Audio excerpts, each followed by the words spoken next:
Video बन के भी और बनाते आदत है ना। चल रही है वीडियो। हाँ लाइए हम बनाए लाइए।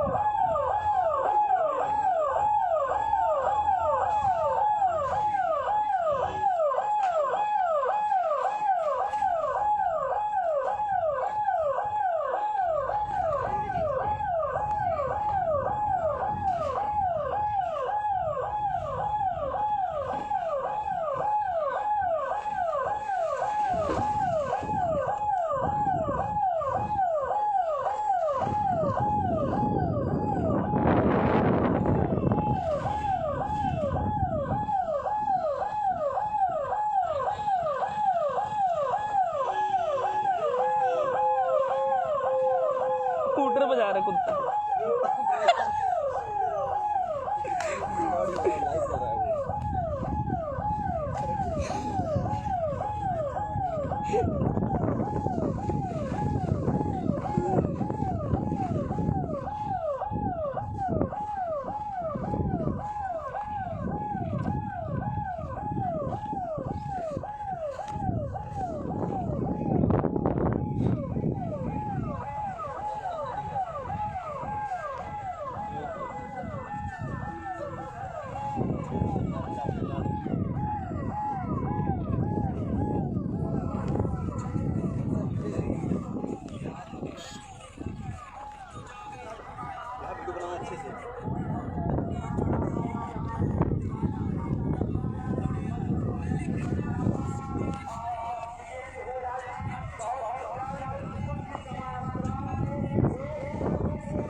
इसको बंद कर दीजिए सर।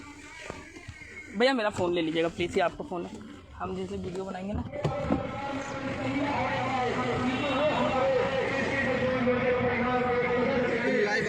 लाइव है लाइव है लाइव दौड़ दो। हाँ हाँ ठीक।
सभी को इमाम से अवगत कराना चाहता हूँ, भारत राज्य बनाना चाहता है। यहाँ पे हमारे मनरेगा यूनियन के कोई भी मजबूत भाई है, कोई भी हमारा सदस्य है, उनकी समस्याओं को सुनने के लिए उनके आह्वान पे, हमारे कौशाम्बी कार्यकर्ताओं के आह्वान पे और यहाँ पर प्रदेश अध्यक्ष श्रीमती सुषमा राघव जी, प्रदेश उपाध्यक्ष पंकज मिश्रा जी के प्रधान आगमन पर यह कार्यक्रम कौशाम्बी कार्यकर्ताओं द्वारा आयोजित किया गया है। आप सभी से अनुरोध है कि भारी जनसंख्या में आए, अपनी समस्याओं से अवगत कराए और यहाँ पे उत्तर प्रदेश कौशाम्बी जिला अध्यक्ष के रूप में हमारे प्यारे माननीय आदरणीय रामदास मिश्रा जी का शपथ ग्रहण कराए, जिससे आपकी समस्याओं को हमारे राष्ट्रीय अध्यक्ष भाई नियाम मनरेगा मजदूर यूनियन के सदस्यों को पहुंचाई जा सके।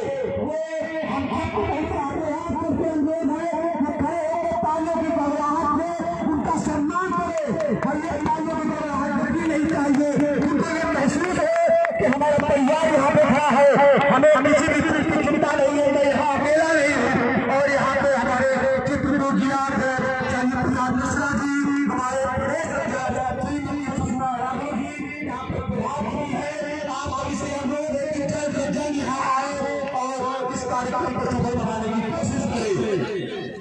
मैं आदरणीय चित्रकूट जिला अध्यक्ष संजय प्रसाद मिश्रा जी से अनुरोध करता हूँ कि हमारे संस्थापक ऑल इंडिया मनरेगा मजदूर यूनियन के राष्ट्रीय अध्यक्ष माननीय आदरणीय जितेंद्र ओझा जी का स्वागत करें।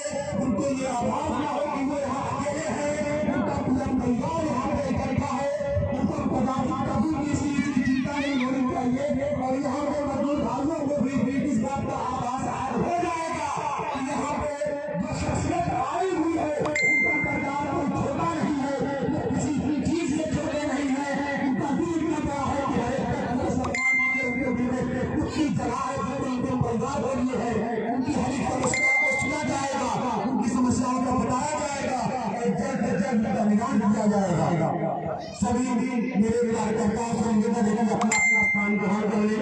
हमारे ऑल इंडिया मनरेगा मजदूर यूनियन के संस्थापक राष्ट्रीय अध्यक्ष हमारे आदरणीय माननीय परम जितेंद्र ओझा जी यहाँ पे आ चुके हैं। और जो हमारी माताएं बहनें खड़ी हैं, उनको अगर हम कुर्सी भी नहीं हो तो उसको निकाल के वो हमारा स्थान ग्रहण कर ले। हर व्यक्ति के समस्याओं को सुनना हमारे जितेंद्र ओझा जी का प्रमुख कर्तव्य रहा है। उन्होंने ही ऑल इंडिया मनरेगा मजदूर यूनियन की नींव रखी है। ये कोई सरकारी संस्था नहीं है, ये उनके दिल में इतना प्यार है मजदूरों के लिए, उनके दिल में इतना सम्मान है। उन्होंने इस संस्था का निर्माण किया। आपकी समस्याओं को सुनेंगे और आपकी समस्याओं से निपटते होंगे और बहुत ही जल्द समस्याओं का निदान किया जाएगा। तो सभी लोगों से निवेदन है कि जहाँ जहाँ तक ये आवाज हुई है वो जल्द से जल्द ग्राम सभा करना है। गाँव के यहाँ पे कृपा करें। और मेरा विशेष अनुरोध है कि जो लोग खड़े हुए हैं वो जल्द से जल्द प्रांगण में आ जाए और अपना स्थान बाहर आए। धन्यवाद।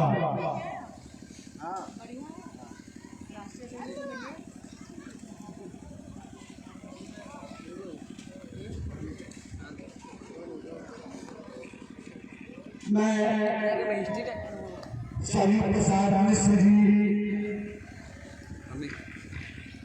इसको बंद कर दो, ठीक है। यहाँ पे ये जो प्रोग्राम आयोजित किया गया है, मैं आप सभी को बताना चाहता हूँ कि यहाँ पे प्रदेश अध्यक्षा श्रीमती सुषमा राघव जी और हमारे प्रदेश उपाध्यक्ष पंकज मिश्रा जी के प्रमुख आगमन में रखा गया है। और मैं अपने चित्रकूट जिला अध्यक्ष माननीय आदरणीय सभी प्रसाद मिश्र से अनुरोध करूंगा कि पंकज मिश्रा का सम्मान करते हुए माननीय आदरणीय पंकज मिश्रा जी का सम्मान करें। और आप सबसे अनुरोध है कि इनको कभी भी ये आभास नहीं होना चाहिए कि ये आपके अकेले हैं। आपकी समस्याएं इनकी समस्याएं हैं। इन्होंने केवल इसी कारण हमारे संस्थापक राष्ट्रीय अध्यक्ष जितेंद्र ओझा जी ने इस संस्था की भाइयों को हक मारा जा रहा है, जो इनकी समस्याओं को अनसुना किया जा रहा है, कहीं न कहीं उनकी आवाज को दबाया जा रहा है, उन समस्याओं का ये ज्ञान कर सके। मैं हमारे शपथ ग्रहण समारोह में जिनका ये शपथ ग्रहण समारोह है आकाश मिश्रा जी आ गए हैं। इनका आज शपथ ग्रहण समारोह किया जाएगा और यहाँ पे हम आदरणीय जो हमारे बुजुर्ग हैं उन सबसे अनुरोध कर रहे हैं कि वो हमारे राजकीय अध्यक्ष इस संस्था के संस्थापक आज इंडिया मनरेगा मजदूर यूनियन के चेयरपर्सन हमारे जितेंद्र प्रधान का माल्यार्पण करेंगे। हमारे जो बुजुर्ग हैं उनका ये हम चाहते हैं कि हमारे आदरणीय जितेंद्र प्रधान हमारे उनकी समस्याओं का निदान करने के लिए उनसे संपर्क करें, उनकी दिलों से जुड़े, उनके दिलों में राज करें और ये दिल में जानता है भैया देख भैया ये प्रभु मूर्ति है। और मैं सभी से अनुरोध करता हूँ और मैं आनंद मिश्रा जी के हाथ जोड़ के अनुरोध कर रहा हूँ कि वो हमारे पंकज मिश्रा जी का सम्मान करे, उनको सद्भावना दे। वो देखिए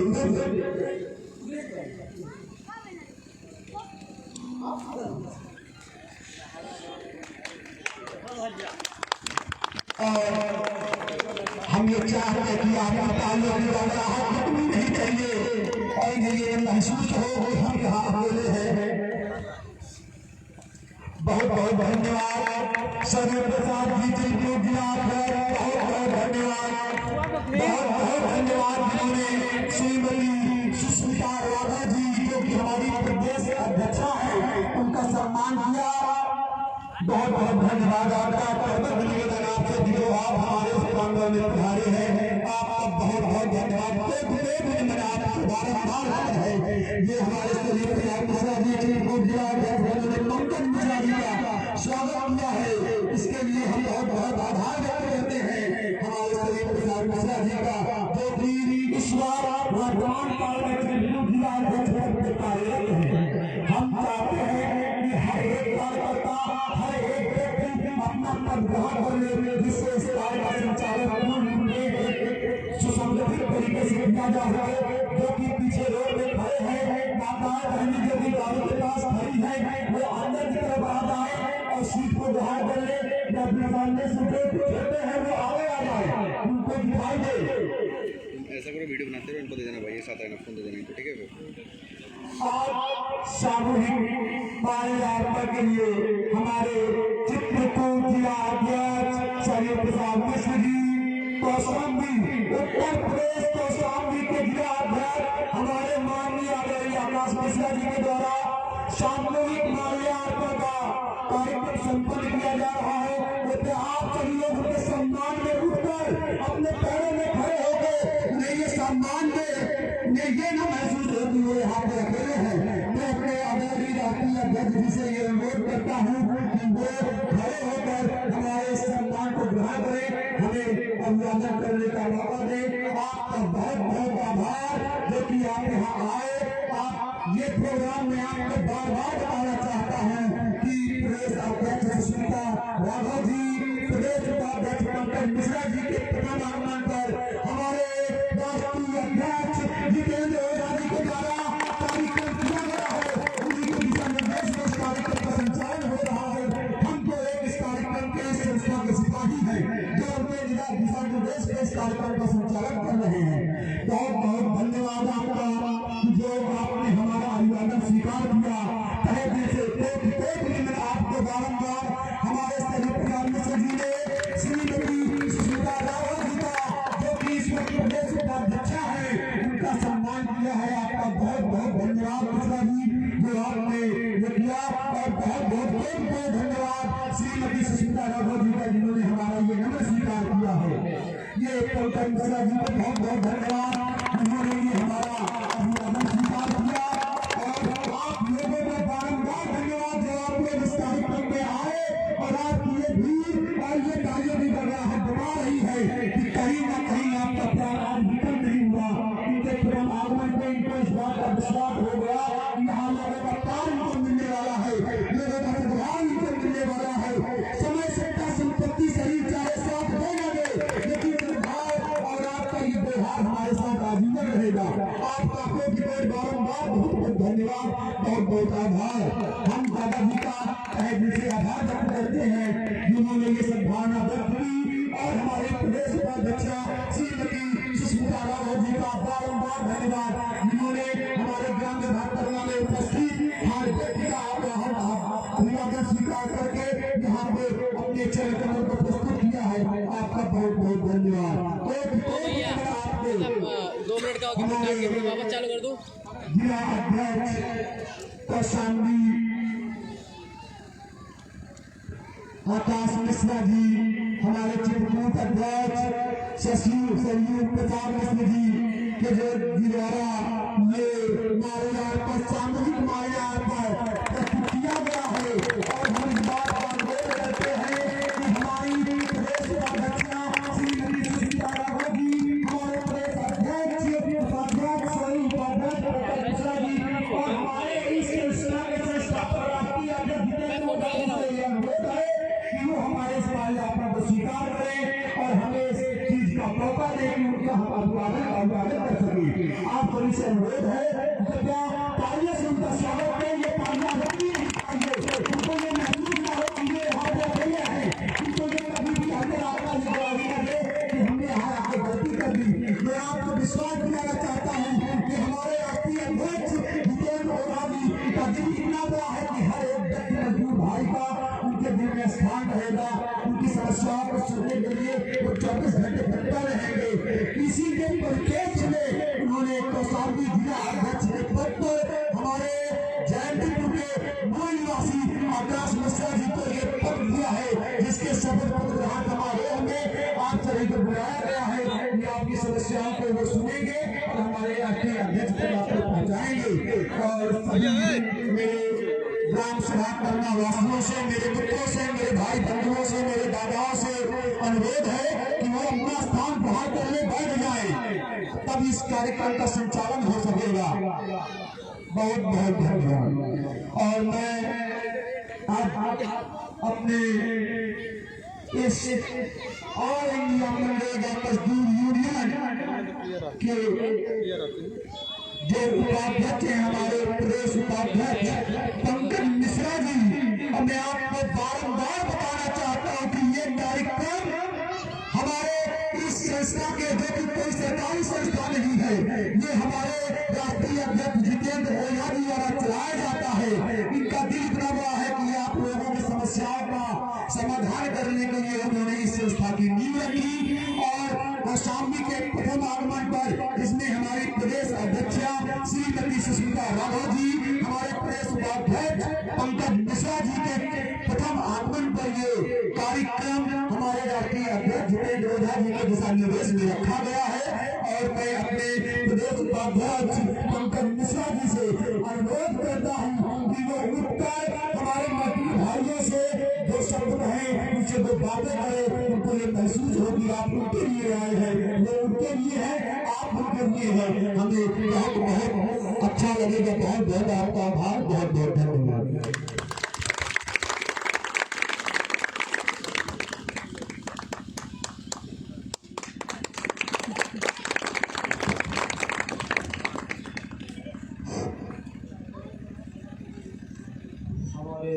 जितने भी हमारे पिता तुल्य जो बुजुर्ग लोग यहाँ पे बैठे हुए हैं, सबको हम हार्दिक अभिनंदन स्वागत करते हैं।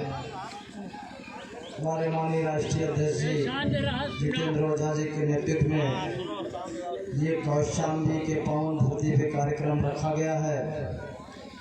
और आज हम लोग आप लोग के बीच में मौजूद हुए हैं एक बड़ा संदेश लेके। वो संदेश हमारा ये है कि हमारे देश में उत्तर प्रदेश में जो गरीब भाई, नीचे वर्ग के लोग मेहनत मजदूरी करने वाले हैं, उनके समाज का हनन करने वालों के लिए हम लोग बीड़ा उठाए हैं कि जो मेहनत मजदूरी करने के बावजूद भी उनके घर में चूल्हा गर्म नहीं होता है।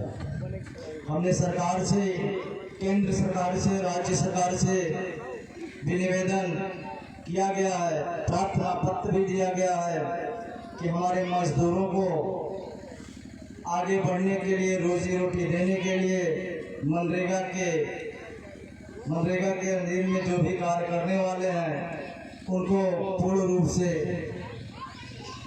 से सैलरी दी जाए। जैसे 182 रुपया है, उनका परिवार नहीं चल सकता है। अगर उनका 182 रुपये आते भी हैं तो उसमें तमाम प्रकार के घोटाले कर दिए जाते हैं, जिसमें कि उनके तक पैसे मुहैया नहीं किया जा सकता। उनके पैसे को किसी भी प्रकार से, किसी भी विकल्प से प्रधान के नेतृत्व में या सेक्रेटरी के नेतृत्व में गमन कर लिया जाता है।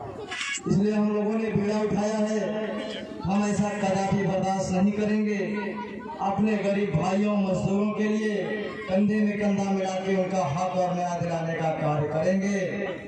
यही हमारा लक्ष्य है, यही मेरा बीड़ा है कि हम लोग हर जिले में ऐसी कमेटी नियुक्त कर रहे हैं। हर जिले में जिलाध्यक्ष, उपाध्यक्ष, ब्लॉक स्तर से सारे कार्यकर्ताओं को नियुक्त किया जा रहा है, इसलिए हमारे गरीब भाइयों का पतन ना हो सके। अगर हमारी कान के आवाज़ तक पहुँचेगी बात कि उनके बीच में कोई भी प्रधान, कोई भी सेक्रेटरी किसी प्रकार का अनैतिक कार्य अगर करता है तो उसके लिए हम आधी रात को खड़े। हम तक सूचना जैसे पहुंचेगी हम तत्काल कार्रवाई करने का काम करेंगे, चाहे हमें जिस रास्ते से गुजरना पड़े, चाहे जिससे बात करना पड़े, उसके लिए हमारा आंदोलन जारी रहेगा और हम उनको न्याय दिलाने का कार्य करेंगे। हमारे माननीय जितेंद्र ओझा जी का कारवा बहुत लंबा है, उनका ये उद्देश्य है, उन्होंने गरीबी को देखा है, गरीबी को महसूस किया है। उनका कहना है हमारे गरीब मजदूरों को अगर गवर्नमेंट हमारी पूरी तरीके से अगर उनको कार्य दे रही है, उस कार्य को किसी तरीके से न छीना जाए। जो आज फर्जी जॉब कार्ड बना के उनकी जगह पे दूसरा कोई कार्य कर रहा है, उसके लिए भी हमारी कमेटी, हमारी पार्टी, यूनियन हमेशा इंक्वायरी करके उनका जो है निवारण करने का काम करेगी। गरीबों के साथ, मजदूरों के साथ किसी प्रकार का पतन नहीं होगा।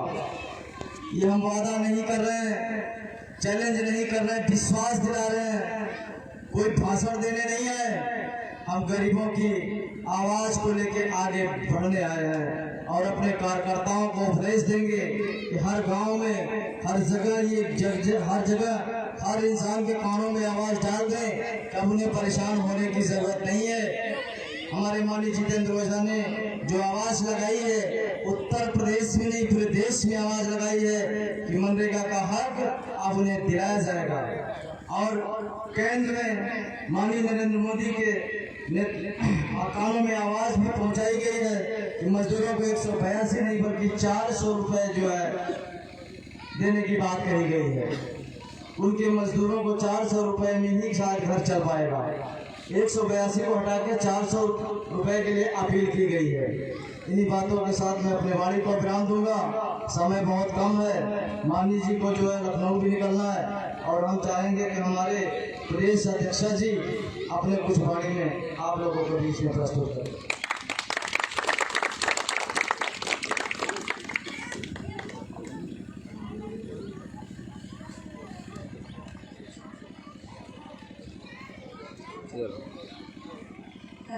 मैं आप सबको नमस्कार करती हूँ और आप सबको इस बात की बधाई देती हूँ कि आप इस दिवाली के अवसर पे आप लोगों ने यहाँ पर समय दिया। आज धनतेरस है, इसकी आपको बधाई देती हूँ और आप सबका मैं स्वागत करती हूँ कि आज के दिन आप हम लोगों को यहाँ सुनने के लिए बैठे हैं और ये जानना चाहते हैं कि मनरेगा के अंतर्गत हम क्या क्या कर सकते हैं, कौन सा लाभ ले सकते हैं। और जो यहाँ पर इतने पदाधिकारी आए हुए हैं, माननीय राष्ट्रीय अध्यक्ष जी, हमारे प्रदेश उपाध्यक्ष जी, चित्रकूट जिलाध्यक्ष और हमारे मिश्रा जी जो यहाँ के जिलाध्यक्ष बनाए गए हैं, ये सब आप लोगों के यहाँ पर आप लोगों के लिए कार्य करेंगे। किस तरह से करेंगे ये तो पंकज भाई ने आपको बताया ही है कि हम लोग किस तरह से काम करेंगे। अब आगे हमें आपका साथ चाहिए, विकास की बात तो हम लोग नहीं करना चाहते, क्योंकि विकास की बात करते हैं और कुछ भी विकास हो नहीं पाता। हम सिर्फ एक आंदोलन की बात करना चाहते हैं। हम एक आंदोलन लेके चले हैं जिसमें कि आपकी जो मजदूरी है, जो आपके किसानों की जो समस्याएं हैं, उसको हम एकजुट होकर के ख़त्म कर सकें और ख़त्म करने का प्रयास करेंगे पूरी तरीके से। और मुझे ये विश्वास है कि जिस तरह से हमारे साथ जनता जुड़ रही है, हम इसको निश्चित तौर पर ख़त्म कर देंगे। आज के लिए इस बात के लिए आप लोगों को धन्यवाद।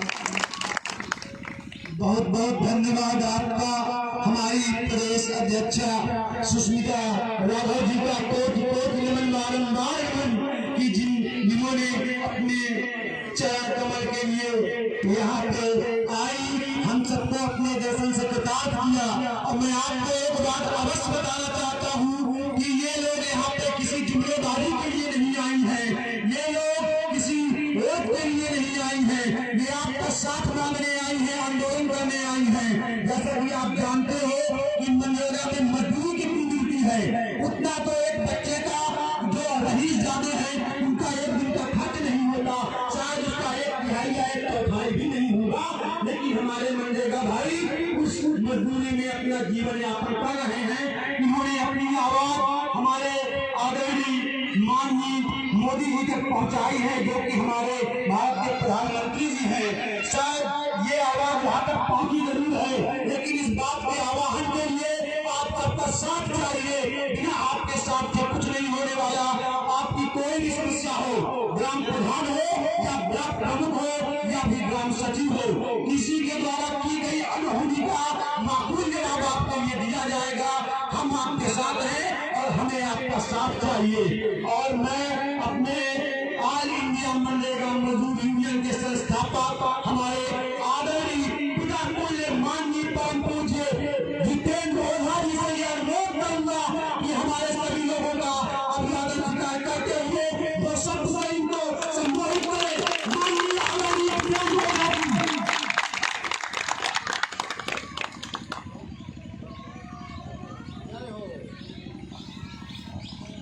मंच पे बैठे हमारे पदाधिकारी कौशाम्बी के जिला अध्यक्ष जी, मंच पे बैठे प्रदेश अध्यक्षा माननीय सुष्मिता राघव जी, मंच पे बैठे माननीय प्रदेश उपाध्यक्ष पंकज मिश्रा जी, मंच पे बैठे हमारे यूनियन के अन्य पदाधिकारी, मंच के सम्मुख बैठे हमारे बुजुर्ग नौजवान पदाधिकारी, मैं सभी को इस दिवाली के शुभ अवसर पे, दिवाली की पूर्व संध्या पे बधाई देता हूँ। कौशाम्बी पे पावन धरती पे आप धन्य हैं जो मुझे सुनने के लिए बैठे हैं त्योहार पर। इसके लिए मैं धन्यवाद देता हूँ। शायद आने में कुछ विलम्ब हुआ हो, उसके लिए मैं क्षमा प्रार्थी हूँ। साथियों, यह मनरेगा की लड़ाई एक आंदोलन का रूप लेने जा रही है, जो आंदोलन पूरे राष्ट्र स्तर पर चलाया जाएगा। आज हमारे अथक प्रयास का दिन है। 62 रुपये आपकी मजदूरी निर्धारित की गई थी, जो 182 हुआ, कहीं कहीं 202 रुपये भी हुआ। हमारा विरोध कहाँ पैदा हुआ कि एक देश में एक नियम एक कानून की बात मैंने की है सरकार से।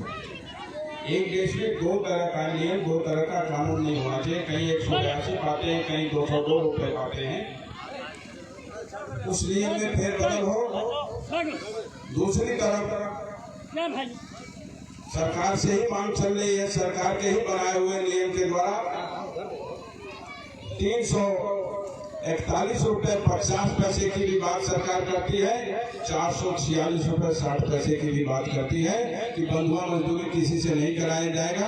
तो 446 रुपये 60 पैसे से नीचे अगर आप देते हैं तो बंधुआ मजदूरी आपसे कराई जा रही है। धारा 25 के अंतर्गत आता है, वो गलत है, जिसका हम एक सिरे से विरोध करते हैं। संविधान प्रदत्त चीज मैं मांग रहा हूँ, कोई नई चीज आपसे नहीं मांगने जा रहा हूँ। दूसरी तरफ जो डिमांड जो मांग रखी गई है 300 दिन रोजगार की गारंटी, 300 दिन रोजगार की गारंटी, 65 दिन आराम भत्ता। हर व्यक्ति को अधिकार है एक दिन छुट्टी का, हर व्यक्ति को। जिस राष्ट्र में ऐसी व्यवस्था नहीं है उस राष्ट्र में समझ लीजिए बंधुआ मजदूरी हो रही है। इस बंधुआगिरी को खत्म करने के लिए इस कारवां को आगे आपके सहयोग से हम बढ़ाना चाहते हैं। यहाँ मंचासीन लोग नहीं कुछ कर पाएंगे, आप चाहेंगे तो होगा। ये जो यहाँ बैठे हैं ये लोग श्यामपट हैं, ब्लैक बोर्ड हैं, जैसा लिख दोगे वैसा पढ़ोगे। अच्छा लिखोगे तो अच्छी शिक्षा पाओगे, खराब लिखोगे तो खराब शिक्षा पाओगे। तो मैं चाहता हूँ श्यामपट मैंने आपको दे दिया राघव जी और मिश्रा जी के रूप में, जिलाध्यक्ष जी के रूप में।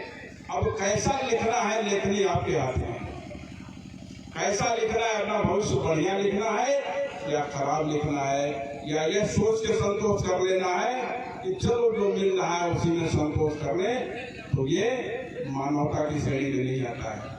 मनुष्य ही एक ऐसा प्राणी है जिसकी इच्छाएं कभी परिपूर्ण नहीं हो सकती, मनुष्य की इच्छाएं कभी परिपूर्ण नहीं हो सकती है। तो जो चीज परिपूर्ण नहीं हो सकता है उसी को पूर्ण करने के लिए आप दौड़े तो 100 रुपए मांगेंगे तो 50 जरूर पाएंगे, और जब 1 रुपए मांगेंगे तो 0 पे आ जाएंगे। ये सरकारें सोचती नहीं है, सरकारें सोचती नहीं है। जब तक इसको आंदोलन का रूप नहीं दिया जाएगा तब तक इसमें मंजूरी नहीं होगी। 3 अप्रैल 2019 को हमने 2 मंजूरी कराई शासन से, 341 रुपए 50 पैसे की और 446 रुपए 60 पैसे की। भारत सरकार ने इसको मंजूरी दिया, लेकिन अभी पेच कहाँ पे लटका हुआ है? 300 दिन रोजगार की हमने मांग दे रखी, क्योंकि 100 दिन के बाद हम क्या करेंगे? हमारे 100 दिन के चक्कर में आप दिल्ली बॉम्बे कमाने नहीं जा पाओगे। यही मेरे विरोध का कारण बना कि आप भारतीय मजदूरों के भविष्य के साथ खिलवाड़ न करें। 100 दिन रोजगार के चक्कर में हमारा भाई दिल्ली बॉम्बे कमाने नहीं जाएगा, उसके बीवी बच्चे सड़क पे आ जाएंगे, वो खाने बगैर मर जाएगा, कुपोषण का शिकार हो जाएगा। एक तरफ विश्व बैंक आपको अनुदान देती है कि भारत में कुपोषण बच्चों में ज्यादा है, इनको कुपोषण मुक्त किया जाए, दूसरी तरफ हमारी सरकारें कुपोषण खुद पैदा कर रही है। जब आपको रोजगार नहीं होगा, आपके पास व्यापार नहीं होगा, आपके पास पैसा नहीं होगा, तो कुपोषण तो होना ही है, कहाँ से खाओगे? तो कुपोषण का शिकार आप खुद पैदा कर रहे हैं। उसी चीज को खत्म करने के लिए इस यूनियन को बहुत तेजी से आगे बढ़ाया जा रहा है और आपके सहयोग से आगे बढ़ाया जा रहा है। बगैर आपके सहयोग के कोई लड़ाई जीती नहीं जा सकती है। हम सभी यहाँ मंचासीन आपको जानने आए हैं, स्वयं को जनाने नहीं आए हैं। आपको जानना चाहते हैं कि आपको दर्द क्या है, आपके बॉडी का टेम्परेचर क्या है। हम लोग केवल पैरामीटर है, टेम्परेचर नापने आए हैं। अगर टेम्परेचर सही है तो इसको एक ठप कर दिया जाए, लेकिन मुझे लगता है टेम्परेचर सही नहीं है। जो हमारी सरकारें दे रही हैं वो सही नहीं है। तो क्यों ना बढ़िया ट्रीटमेंट किया जाए, और बढ़िया ट्रीटमेंट आंदोलन से ही पैदा होता है। देश की आजादी को ले लो, आंदोलन से हुआ। जो भी चीजें आज प्राप्त हुई हैं वो आंदोलन से हुआ है, और आंदोलन का रूप देना पड़ेगा। जरूरत पड़ेगी तो हम किसान, नौजवान, मनरेगा मजदूरों के लिए पार्टी से इस्तीफा देके भी आपकी लड़ाई को पूरी कराऊंगा, लेकिन पूरी कराऊंगा, बीच में नहीं छोड़ूंगा। ऐसा नहीं है कि भारतीय जनता पार्टी के प्रदेश के वरिष्ठ पदाधिकारी हैं तो मुझे ये डर है कि मैं अगर सरकार की खिलाफत करूं तो सरकार हमें बाहर का रास्ता न दिखा दे। मुझे ऐसी कोई डर नहीं है। मैंने सत्ता का सुख बहुतों बार छोड़ा है।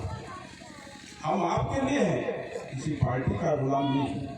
हमें गुलामी करना होगा तो अपने भाई बंधु, अपने पटीदार की गुलामी करूंगा, लेकिन पार्टी की गुलामी नहीं करूंगा। पार्टी जहां तक मुझे लगेगा सही कार्य कर रही है वहां तक मैं उसके साथ हूँ। जैसे लगेगा कि अब आप धारा बदल रहे हैं, थोड़ा सा गद्दारी कर रहे हैं, तो मैं रुक जाऊंगा बीच में, वहां से बैक हो जाऊंगा। यही चाहता हूँ आपके अंदर भी ये भावना रहे। और अभी तक पार्टी सही दिशा में काम कर रही है, जिसका उदाहरण उपचुनाव उत्तर प्रदेश मध्य प्रदेश का देख लीजिए और फाइनल चुनाव बिहार का देख लीजिए। लोगों ने आग लगाने की कोशिश की थी, विपक्षियों ने, मैं किसी विपक्षी का नाम नहीं लेता हूँ, आल विपक्ष सारे विपक्ष, पलटा लगाने की कोशिश हुई थी कि ये सरकार किसान विरोधी। आप बताओ, बिचौलियों को हटा दिया गया तो किसान विरोधी हो गया। कौन सा किसान बिल में गलत है, आपको साबित करके दिखा दो। किसान बिल पहली बार सुदृढ़ बिल बनाया गया है कि आपके पैसे, आपके खेत से निकले हुए अनाज का पूरा मूल्य आपको प्राप्त हो। फिर भी मुद्दा विहीन इन राजनीतिक दलों ने किसान विरोधी रूप दे दिया। उसके पहले एक विरोध और हुआ था एनआरसी का। एनआरसी का एक विरोध कराया। मैं पूछना चाहता हूं, एनआरसी ला के सरकार ने क्या गलत किया? बाहरी मुसलमानों को रोका गया आने से, क्योंकि वो आते थे यहाँ आतंक मचाते थे और हमारा भाई जो मुसलमानों को पकड़ा जाता था वो पाकिस्तान और बांग्लादेश में घुस जाते थे। उसको रोकने के लिए बिल लाया गया। क्या गलत किया गया? आतंकवाद मचता है तो मरता कौन है? हम और आप। बम ब्लास्ट होता है मार्केट में तो हमारे आप जैसे मामूली लोग मारे जाते हैं। आप बताओ, एनआरसी लागू होने के बाद कोई मुसलमान निकाला गया है भारत से? इन राजनीतिक दलों से जनता ने जवाब दे दिया पूछ के, वोट के रूप में। ये सरकार पहली बार जो आई है, ये किसान की हितैषी सरकार है और ब्राह्मण, क्षत्रिय, वैश्य, शूद्र, मुस्लिम हर जाति की रखवाली करने के लिए ये दिल्ली के चौकीदार बैठे हुए हैं, माननीय नरेंद्र मोदी जी। सबकी रखवाली करने के लिए आपने जो चौकीदार का नियुक्त किया है वो चौकीदार सही है। ये इलेक्शन ये दर्शाता है, ये इलेक्शन दर्शाता है कि आपने सही सिलेक्शन किया है। इस इलेक्शन में आपने सही सिलेक्शन किया, इस इलेक्शन में इस चीज को दर्शाया है। लोगों को इल्म नहीं था, क्योंकि झूठ का बीज बो के इतना ज्यादा भ्रष्टाचार मचा दिया था। इन पार्टियों को एहसास नहीं था कि ऐसा जनता ने जवाब देना है। जनता ने ऐसा जवाब दिया कि लोग मुंह के बल गिर गए हैं। राजनीति की दुकान बंद कर दिया।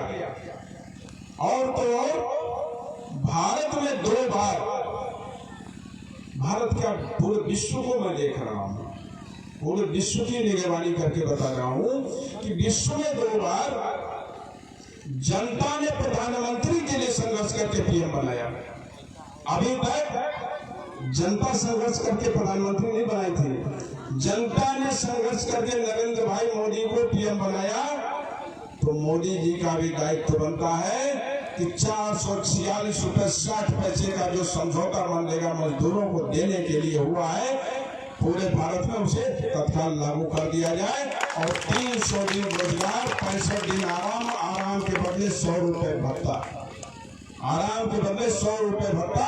फाइलें वही लटकी पड़ी है, लेकिन उसे भी मैं यथाशीघ्र पास करा लूंगा यदि आपका सहयोग निरंतर मिलता रहा। हमारे अध्यक्ष जी को, प्रदेश अध्यक्षा महोदया को, पूरी टीम को यदि आपने सहयोग दिया तो दिल्ली दूर नहीं है साथियों।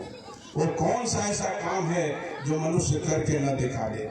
रगड़ में इतनी ताकत होती है कि घड़े का पानी यहाँ बार बार रखो तो साल भर बाद यहाँ सुराख हो जाएगा। कितना भी मजबूत फर्श हो, सुराख हो जाएगा। तो रगड़ से अगर पाओगे तो पाने की कीमत आपको समझ में आएगी। और मैं चाहता हूँ कि अगली दिवाली में आऊँ तो 446 रुपए 60 पैसे आपके जेब में देखो और 300 दिन रोजगार की बात सुनो और 65 दिन आराम के बदले में 100 रुपए भत्ते की बात सुनो। उस दिन मेरी उम्र 10 साल बढ़ जाएगी। यदि ये हो गया तो मेरी उम्र 10 साल बढ़ जाएगी और होना सुनिश्चित है, क्योंकि पैसे की मंजूरी करा चुका हूं। पैसे की मंजूरी हो चुकी है।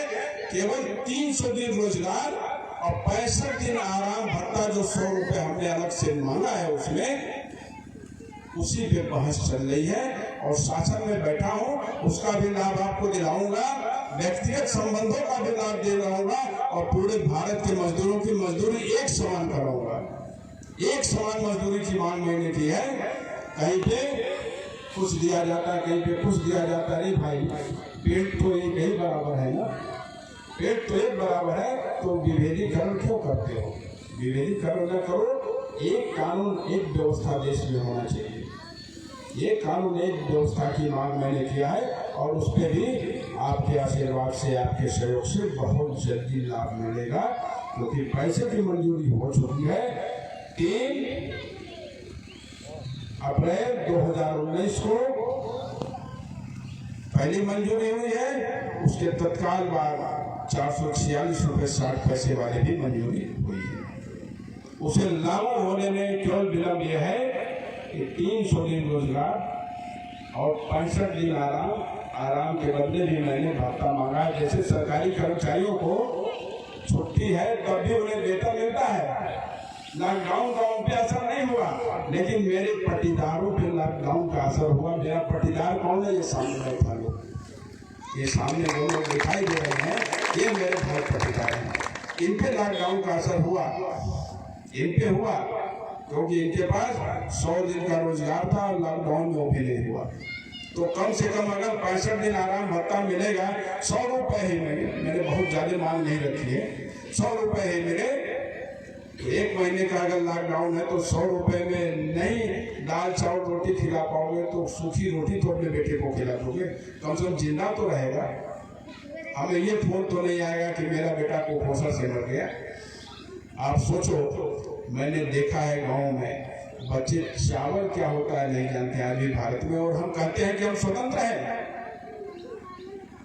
आज लड़ाई अभी बाकी है, अभी फिट इंडिया नहीं हुआ है, अभी फिट इंडिया नहीं हुआ है। पहले नारा दिया गया था फिट इंडिया, अंग्रेजों भारत छोड़ो, अब फिट इंडिया का नारा चल रहा है। 3 साल से नारा मेरा चल रहा फिट इंडिया, भारत को ठीक करो। तब गोरे अंग्रेज थे हावी, अब काले अंग्रेज हावी हैं हम पे। काले अंग्रेज हम सभी, हम एक दूसरे का शोषण कर रहे हैं। वो तो शोषण करते थे बाहर से आके, लेकिन हम यहीं बैठ के आपको शोषित कर रहे हैं, यहीं बैठ के शोषित कर रहे हैं। आपके चेयर के ठीक बगल में बैठे हैं और आपके कान में मंत्र दिया, आपको शोषित बनाया और जेब में पैसा दिया, चल दिया। ये काले अंग्रेजों की संज्ञा में हम लोग आते हैं। हम इतने बेशर्म हैं कि मुझे शर्म नहीं आती है कि हम अपने भाई को लूटते हैं। हम अपने भाई को लूटते हैं और लूटे हुए धन का होता क्या है कि वो दुरुपयोग होता है। लूटा हुआ धन ऐशो आराम में चला जाता है, वो किसी सत्कर्म में नहीं आता है। और लूटा हुआ धन जो आप अपने भाई से ठगी करते हैं, आप अपने पट्टीदार से ठगी करते हैं, वो केवल ऐशो आराम में चला जाता है। पुराने लोगों ने कहावत कहा है, जो धन जैसे आवे वैसे चला जावे। फिर भी हमें बुद्धि नहीं है। हम कहते हैं कि हम बुद्धिमान प्राणी हैं। हम बुद्धिमान तो ईश्वर ने बनाया। ईश्वर ने मानव को सर्वश्रेष्ठ रचना के रूप में अवतरित किया। इसके लिए किया कि तुम जाओ सबकी हिफाजत करना, तुम जाओ सबकी हिफाजत करना। और हम क्या करते हैं? सबकी हिफाजत तो करते हैं, लेकिन अपनों को लूटने से नहीं परहेज करते हैं। तो हिफाजत कहाँ रहा? कितने लोगों का मैंने मांस छुड़वाया, मांसाहार को शाकाहार बना दिया। कैसे बनाया? हमने समझाया, भाई अगर तुम्हें डॉक्टर इंजेक्शन लगाता है, नहीं डॉक्टर साहब इंजेक्शन नहीं लगवाएंगे, टेबलेट दे देंगे, बुखार है, हम इंजेक्शन नहीं लगवाएंगे, भले मर जाए। और आप अपने जीवा के स्वाद के लिए उसी मांस को काट के खा जाते हो। वही जीवात्मा है जो हमारे में है, वही जीवात्मा उसके में है। आप इतने इंटेलिजेंट हैं कि आपने उस बकरी को मार के 302 कर दिया। आप कहते हो इंटेलिजेंट, शर्म आनी चाहिए आपको। कहते हो हेड लगाने के बाद मैं जेंटलमैन हूं, मैं सज्जन आदमी हूं। अरे भाई, जब मांसाहार का सेवन करिए तो सज्जनता कहाँ रह गई आप में? दुर्जनता तो परिलक्षित हो गई, दुर्जनता तो परिलक्षित हो गई। इस दुर्जनता को जिस दिन आप दूर कर देंगे, उस दिन आपकी लड़ाई सार्थक हो जाएगी। आप सोचते हो कि मनरेगा की मजदूरी बढ़े, मेरा अधिकार है। ये आप सोचते हो ना, सामने बैठे वाले लोग यही सोचते हैं ना, मनरेगा मजदूरी बढ़े मेरा अधिकार है। लेकिन अधिकार को प्राप्त करने के लिए आपको कर्तव्य का बोध या तो है नहीं, या तो आप उसे जानना नहीं चाहते हो। उसी चीज को बताने आया हूँ। किसी भी अधिकार को प्राप्त करने के लिए कर्तव्य के ज्ञान की बहुत आवश्यकता होती है, जो आपने नहीं है। या तो आप सोचते नहीं हो कि मेरा ये कर्तव्य है। अधिकार की प्राप्ति बिना कर्तव्य के बोध के नहीं हो सकता साथियों।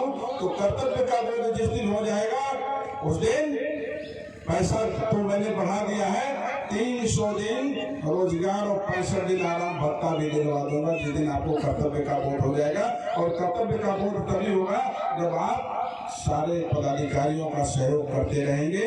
कौन सा बैठक होनी है, कैसे क्या होनी है, सारी चीज जब आप जान जाएंगे तो वही आपका कर्तव्य होगा। और दूसरी तरफ यहाँ ग्राम प्रधान जी बैठे हों तो वो सुन लें, शोषण का रास्ता छोड़ दें, शोषण का रास्ता छोड़ दें, नहीं तो उन्हें शोषित होना पड़ जाएगा। शोषण का रास्ता यदि वो नहीं छोड़े तो उन्हें शोषित होना पड़ जाएगा। उनके खिलाफ इतनी कार्रवाई हो जाएंगी कि जो बजट उन्होंने गलत दायरे में खर्च किया उसकी रिकवरी नहीं करा दूंगा, उसकी रिकवरी करा दूंगा। तो कहेंगे भैया यूनियन आया, यूनियन ने मेरा ही शोषण कर लिया। किसके लिए? आपके लिए। हम लड़ाई लड़ेंगे आपके लिए। जो कार्य वो अधूरा छोड़ेंगे उनसे प्रश्न होगा, रजिस्टर का मुआयना होगा, सारी कार्रवाइयाँ होंगी। जहाँ गलत पाए गए वहाँ तुरंत कार्रवाई होगी। अब एक प्रधान के खिलाफ यहाँ कार्रवाई होने वाली है, वीडियो आ गया है मेरे पास, कल रात में वीडियो पहुंचा है। छुट्टी के बाद छठ फुट मना लें ताकि त्यौहार किसी का व्याधित न हो। उसके बाद कार्रवाइयाँ प्रारंभ होंगी। तमाम प्रधान जेल जाएंगे, तमाम प्रधान जेल जाएंगे। पहले भी हो चुका है, फिर होगा। ये सारी चीजें आप अपने दिमाग से निकाल दो। जब विकास का पैसा आता है, अगर 30% हर साल केवल विकास करिए, मैं 100% की बात नहीं कर रहा हूँ, मात्र 30%, 30% आप विकास करिए तो 5 साल में 150% विकास हो जाएगा। 150% विकास हो जाएगा। आप कैसे मनुष्य हैं भाई? आपको सर्व नाम की चीज ही नहीं है। जो आ रहा सब आप पेट में, सब आ रहा पेट में। इस बीमारी में भी आपको लज्जा नहीं आई। इटली में लोग मरने लगे तो पैसा सड़क पे फेंक दिया जाता है।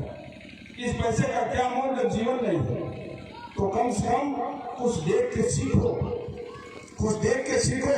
आप यहाँ आए हैं हमको सुनने के लिए, हम आए हैं आपको देखने के लिए। अब हम आपकी पीड़ा देख के कुछ समझदार न बन सके तो मेरे जैसा निकृष्ट आदमी इस धरती पे कोई नहीं होगा। और आप मुझे देख के समझदार न बन सके तो आपको जीवन में कर्तव्य का बोध नहीं हो पाएगा, आपको जीवन में कर्तव्य का बोध नहीं हो पाएगा। तो इस सारी वस्तु स्थिति को सोचें, आकलन करें कि आपका प्रधान है कैसा।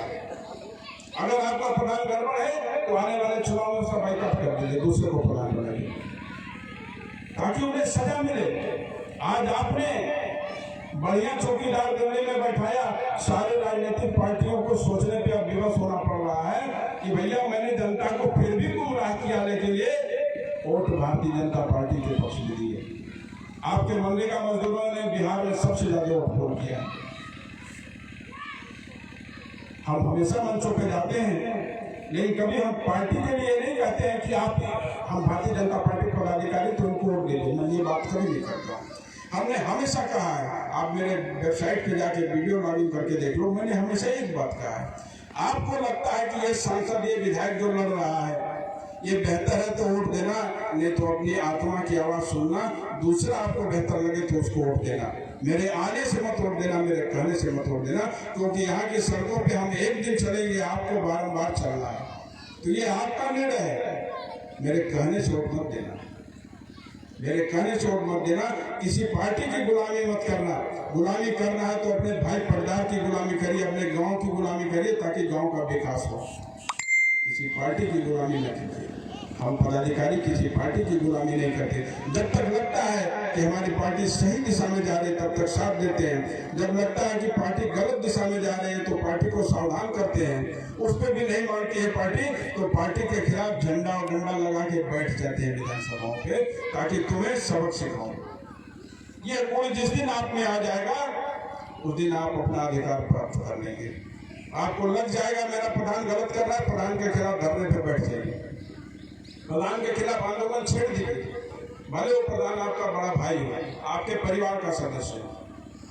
वह व्यक्ति सबसे बड़ा अपराधी होता है जो अपने अधिकार को ले नहीं पाता है। उससे बड़ा अपराधी शायद 302 वाला भी नहीं होता है, क्योंकि वो महापाप करता है। वो महापाप करता है, रोज उसके सर पे टांगा होता है, कुचला जाता है, मसला जाता है, लेकिन वो हीन भावना से ग्रसित हो जाता है। करे हमारे बड़े भाई हैं, क्या करें, सब लूट के रख लेते हैं। भाई बड़े भाई हैं तो आप संतोष कर ले रहे हो, लेकिन आपके संतोष से कई हजार पब्लिक दुखी हो जा रही है, कई हजार पब्लिक दुखी हो जा रही है, क्योंकि सड़क गड्ढा मुक्त नहीं हो पा रहा है, नाली और खरेंजे की व्यवस्था नहीं हो पा रही है। तो पाप के भागी पहले आप बने, प्रधान जी नहीं बने, वो बाद में बने। आपने जुर्म सहा, इसलिए प्रथम दृष्टिया पापी आप हुए। तो पाप करना छोड़ दो, ये भी एक पाप है जो आप करते हो। जो शासन पैसा देती है उसका सदुपयोग जब आपके गांव में नहीं हो पाता है तो आप स्वयं पाप के भागी बन जाते हो। पीछे से 1000 आबादी भी पाप में डूब जाती है। तो विरोध करना सीखो। जब विरोध करना सीख जाओगे आप तो सारा मामला राइट टाइम हो जाएगा। फिट इंडिया तभी होगा। अभी भारत फिट नहीं है, फिट करने की जरूरत है। कुर्सी पे बैठे अंतिम व्यक्ति को मेरी इच्छा है, जो चेयर पे अंतिम व्यक्ति बैठा है, मेरी इच्छा है कि उसे मंच पे बैठा दो और हम अंतिम कुर्सी पे बैठ के जरा नजारा देखें तो आटा और चावल का भाव पता चल जाएगा। तब आपके दर्द का एहसास मुझे होगा कि दर्द होता कैसा है। मेरी इच्छा ये मनरेगा यूनियन को गतिशील बनाने के लिए मैं आपसे निवेदन करने आया हूँ। मेरी यही इच्छा है कि कुर्सी पे बैठा अंतिम लाइन का व्यक्ति पहले लाइन में आ जाए, वो मंचासीन हो जाए। जिस दिन वो मंचासीन हो जाएगा उस दिन मुझे एहसास होगा कि फिट इंडिया की तरफ अब भारत अग्रसर हो गई। और ये सबसे ज्यादा जरूरी है। अभी भारत फिट नहीं, अभी आजाद नहीं है हम लोग। अभी आजादी कहाँ मिली? कोई बता दे आजादी मिली? अभी जो आप सोचते हैं कि भारत आजाद हो गया, अभी झंडारोहण किए हैं, भारत आजाद कहाँ है? अब तो गुलाम हुआ है, अब तो गुलाम हुआ है। अभी तो बाहरी लोगों को खदेड़ा गया है, बाहरी खदेड़े गए हैं, बाहरी भाग गए अंग्रेज, गोरे भाग गए। कालों ने गुलामी कराया, कालों ने गुलामी शुरू करा दिया। जो फंड आ रहा है, साल का करोड़ों रुपए फंड आ रहा है, सारा फंड पेट में चला जा रहा है। तो गुलामी तो अब शुरू हुई। वो तो बाहरी थे, कराते थे तो मान लो समझ में आता था बाहरी हम कब्जे में हैं। आप तो हमारे अपने हो, आप हमारे अपने हो। आप क्या आते हैं भोजन करने, आप भोजन में जहर दे देते हो, शर्म नहीं आती है? ये जहर है, शुद्ध पॉइजन दिया जाता है प्रधानों के द्वारा। हर 5 साल पे शुद्ध पॉइजन आपको दिया जाता है, मीठा जहर। तो मुझे इस बार बना दो बाबा, चाचा, दादा, मैं एकदम रपारप सड़कों को कर दूंगा, नाले खरेंजे सब सही हो जाएंगे, मेड़बंदी हो जाएगी, तालाब पोखरे हो जाएंगे, वगैरह वगैरह जितने भी काम आते हैं।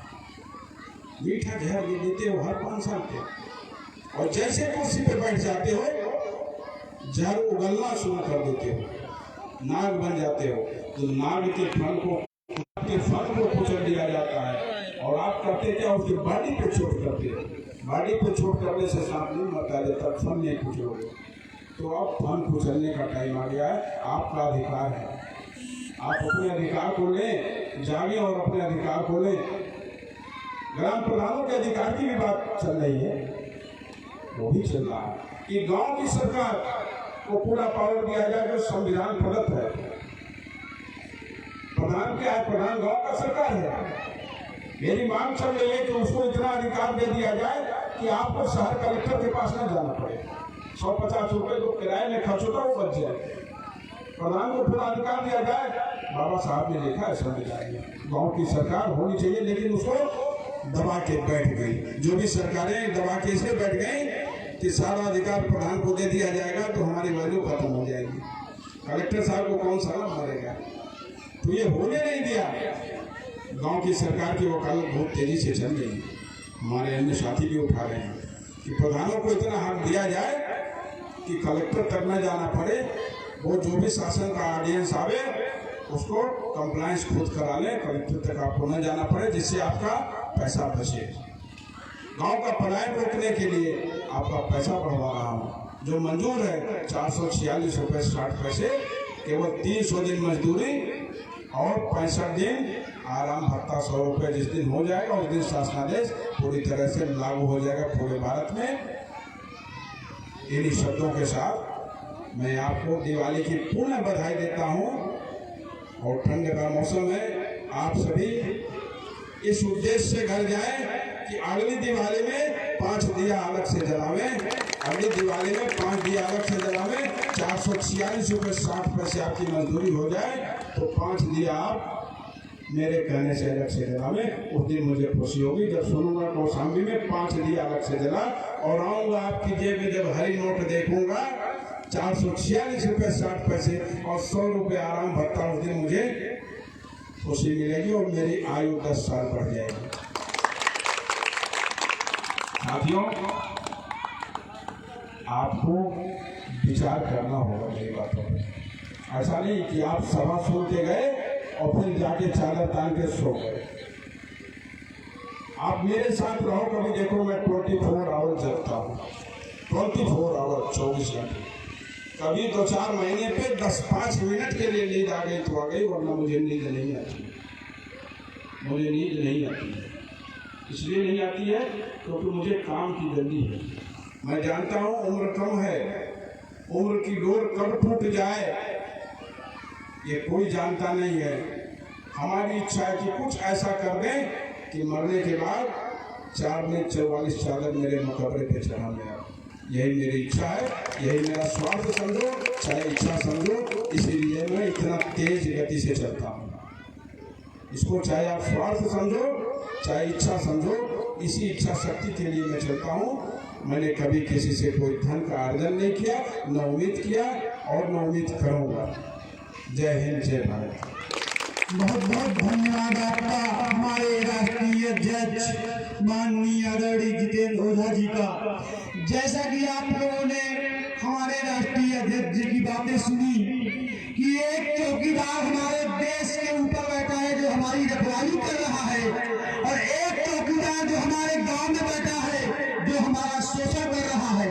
इन्होंने आपको सारी बातें तो समझा दी और इन्होंने वो बातें नहीं बताई जो इनके दिल में है।